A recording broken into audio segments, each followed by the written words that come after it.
শ্রাবণ মাস দেবাদিদেব মহাদেবের প্রিয় মাস। শ্রাবণ মাসে এটাই শেষ সোমবার। শিবলিঙ্গে বিশেষ ফুল ও শস্য অর্পণ করো, তাহলে সকল মনস্কামনা পূর্ণ হবে। তাহলে প্রত্যেকে ভিডিওটা শেষ পর্যন্ত দেখো, আশা করছি তোমাদের ভালোই লাগবে। প্রত্যেকে ভালো থাকো, সুস্থ থাকো, এই কামনা করে ভিডিওটা শুরু করছি। এই বছর শ্রাবণ মাসে আমরা 5টা সোমবার পেয়েছি। প্রত্যেক শিব ভক্তদের কাছে অত্যন্ত সুখের এই শ্রাবণ মাস। শ্রাবণ মাসে এটা পঞ্চম এবং শেষ সোমবার। এই বছরের শেষ সুযোগ। দেবাদিদেব মহাদেবের নামে পুজো অবশ্যই দেবে এবং শিবলিঙ্গে অর্পণ করবে অবশ্যই এই বিশেষ শস্য। মহাদেবের আশীর্বাদে সকল মনস্কামনা পূর্ণ হবে। আমরা প্রত্যেকেই জানি যে শ্রাবণ মাস সপ্তাহের প্রথম দিন হচ্ছে সোমবার, দেবাদিদেব মহাদেবের বার এবং শ্রাবণ মাস ও মহাদেবের মাস। ভক্তরা সারা বছর অপেক্ষা করে থাকে দেবাদিদেব মহাদেবের নামে ব্রত করলে বাবা সেই ডাকে অবশ্যই সাড়া দেবে এবং তাদের সকল মনস্কামনা পূর্ণ করবে। শ্রাবণ মাসে সেই সোমবারে দেবাদিদেব মহাদেবের নামে এই ব্রত কিন্তু করতে কেউ ভুলো না। শিবলিঙ্গে এই বিশেষ শস্য ও ফুল অর্পণ করো। শিব পুরাণে শিব ঠাকুরের পুজোতে নানান রকম শস্য ফুলের কথা বলা হয়েছে। শ্রাবণ মাসে বিশেষ শস্য ফুল অর্পণ করলে বিশেষ বিশেষ মনস্কামনা পূর্ণ হয়। এটাই এখন বলবো, কোন শস্য পূর্ণ দিলে কোন মনস্কামনা পূর্ণ হবে। তাই ভিডিওটা কিন্তু সম্পূর্ণ দেখো। শ্রাবণ মাসে শেষ সুযোগ সামনে আসতে চলেছে। 31শে শ্রাবণ, 17ই আগস্ট। যদি উপকৃত হও অবশ্যই কমেন্টে লেখো হর হর মহাদেব। প্রথমেই বলবো, যদি এখনও পর্যন্ত সবুজ মুখ অর্পণ যদি না করে থাকো, শেষ সোমবারে শিবলিঙ্গে গোটা মুখ অর্পণ করো। শাস্ত্রমতে মুগ ডাল শিবের বিশেষ প্রিয়। এই মুখ অর্পণ করলে মনস্কামনা পূর্ণ হয়। সুখ ঐশ্বর্য লাভের জন্য মহাদেবকে এই গোটা মুখ দিয়ে পুজো করো। শ্রাবণ মাসে সবুজ মুখ অর্পণ করতে ভুলো না। গোটা মুখ অর্পণ করলে সমস্ত সমস্যা বাধা মুক্তি লাভ হয়। শিব পুরাণে মুখ যদি অর্পণ করো তাহলে সমস্ত ইচ্ছা পূরণ হবে। দ্বিতীয় বলবো, অড়হর ডাল অর্পণ করো। সুখ সৌভাগ্য অর্থ সহ একাধিক মনস্কামনা পূর্ণ হয়, শিব পুরাণে বলা আছে। বিভিন্ন শস্যর মধ্যে এই অড়হর ডাল হচ্ছে মহাদেবের অত্যন্ত প্রিয় এবং অড়হর পাতা দিয়েও যদি অর্পণ করো তাহলে কোনো জাতক যদি অর্থ কষ্টে ভুগছো তাহলে সেই সমস্যা থেকে মুক্তি পাবে। শ্রাবণ মাসে শিব ঠাকুরকে এই অড়হর ডাল যখন অর্পণ করবে সবসময় পঞ্চাক্ষর মন্ত্রটা জপ করবে, তারপরে অর্পণ করবে। ছোলার ডালও এই শ্রাবণ মাসে অর্পণ করতে পারো। যেসব জাতক জাতিকাদের বিবাহে বাধা আসছে তাদের সেই বাধা দূর হবে যদি অর্পণ করতে পারো এবং বিবাহ হবে এই শস্য অর্পণ করলে, ছোলার ডাল। এরপরে বলবো, প্রত্যেকে খুব ভালো করে শোনো যে ছেঁড়া বেলপাতাটা ভুলেও কিন্তু দিও না, বা চক্র আছে সাপের এইরকম বেলপাতাও কিন্তু দিও না। শিব পুরাণে এটা আবার নিষিদ্ধ আছে। কখনো ছেঁড়া বেলপাতা বা ফাটা বেলপাতা দেবে না। বেলপাতা দেওয়ার নিয়মও আছে, এটা মনে রেখো। গোটাটাকে ছিঁড়ে দেবে এবং 3টে পাতাযুক্ত বেলপাতা, নিখুঁত বেলপাতা মসৃণ দিকটা মহাদেবকে দেবে। খুব ভালো করে মনে রাখো বেলপাতা কীভাবে অর্পণ করবে।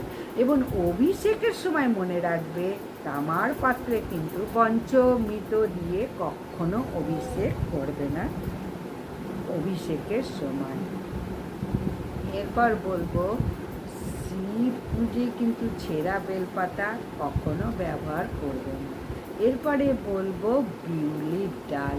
বিউলির ডালও শ্রাবণ মাসে শিব ঠাকুরকে খুশি করার জন্য এই বিউলির ডাল দিয়ে থাকে।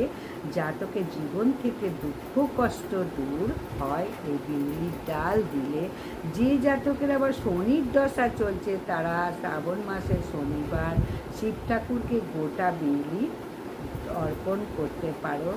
শ্রাবণ মাসে এই বিশেষ শস্য অর্পণ করলে বাবা গ্রহরাজেরও কৃপা পাওয়া যায়। এরপরে বলবো শ্রাবণ মাসে সোমবার বা প্রতিদিনই একটা অক্ষত আতপ চাল শ্রাবণ মাসে অবশ্যই দাও। যে কোনো দেবদেবীর পুজোয় এই অক্ষত চাল দিতেই হয় মা লক্ষ্মী লাভের জন্য, এটা সুখ শান্তি সমৃদ্ধি লাভের জন্য। তাই শিব পুরাণে বলা হয়েছে যে অক্ষত আতপ চাল অর্পণ করলে কলহ থেকে মুক্ত হয় এবং শান্তি লাভ করে, প্রচুর সুখ শান্তি ধন লাভ করতে পারবে। অক্ষত চাল অবশ্যই দেবে, ভাঙা চাল কিন্তু ভুলেও দিও না। যখনই যাই অর্পণ করো ওং নমঃ শিবায় নমঃ শিবায় নমঃ শিবায় এই মন্ত্র অর্পণ করে দেবে। কখনো ভাঙা ছেঁড়া ফাটা জিনিস অর্পণ করবে না। শিব পুরাণে সমস্ত নিষেধ আছে। যেটাই অর্পণ করো যেন অক্ষত থাকে। খুব সুন্দর পরিষ্কার পরিচ্ছন্ন করে গঙ্গার জল ছিটিয়ে তারপরে দাও শিবলিঙ্গে অর্পণ করো এইভাবে। এবং যদি চাও তাহলে খুব ভালো করে ধুয়ে মুছে তারপরে শিবলিঙ্গে দিলে আরও ভালো হবে। শ্রাবণ মাসে যে কোনো দিন অক্ষত এই আতপ চাল অর্পণ করতে পারো।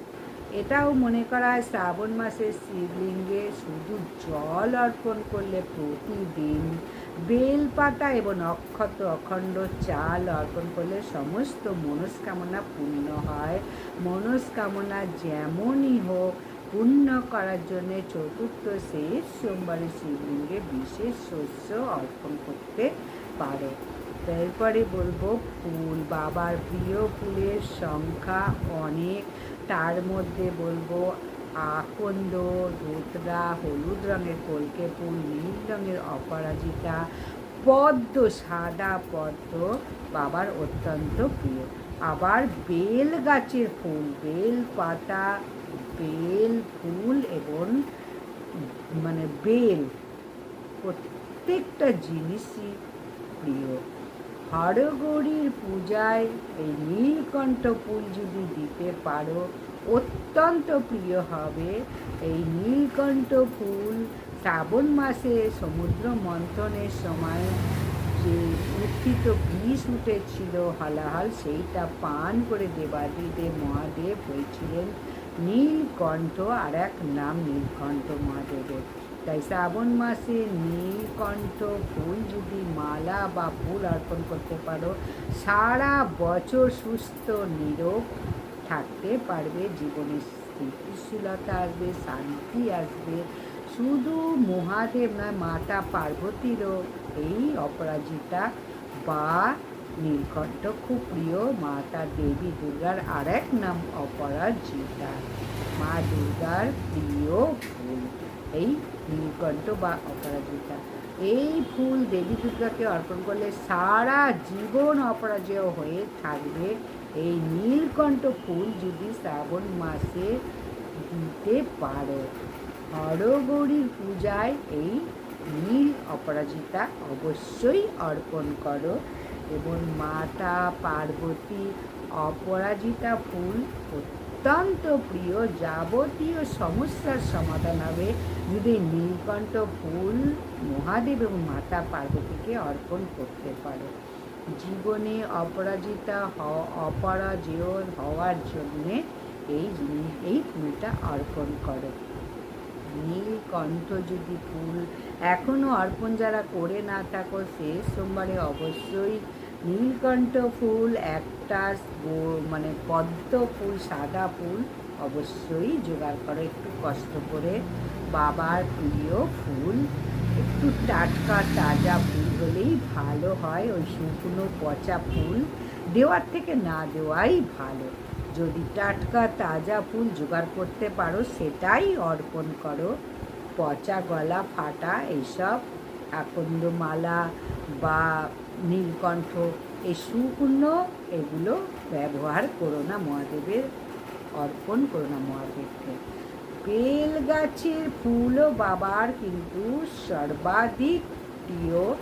এই বেল ফুল জোগাড় করতে পারলে বাবা এত খুশি হবে, আর কিছুতে এত খুশি হয় না। কিন্তু জোগাড় করা কি সম্ভব? এখন তো বেল হয় না, বেল হতে একটু সময় লাগে। যাই হোক, প্রত্যেককে বলবো ভিডিওটা যদি ভালো লাগে অবশ্যই লাইক সাবস্ক্রাইব শেয়ার করে দিও। সব শেষে বলবো দেবাদিদেব মহাদেব এত কিছু তো মানে অর্পণ করলাম, কিছু দাও আর না দাও, কষ্ট দিলে সহ্য করার ক্ষমতা দিও। এইটুকু দেবাদিদেব মহাদেবের কাছে, সকল দেবদেবীর কাছে এই কথাটাই সবার শেষে জানাবে। যত কষ্টই দাও না কেন সহ্য শক্তির ক্ষমতা দিয়ে। নমস্কার, বিদায়।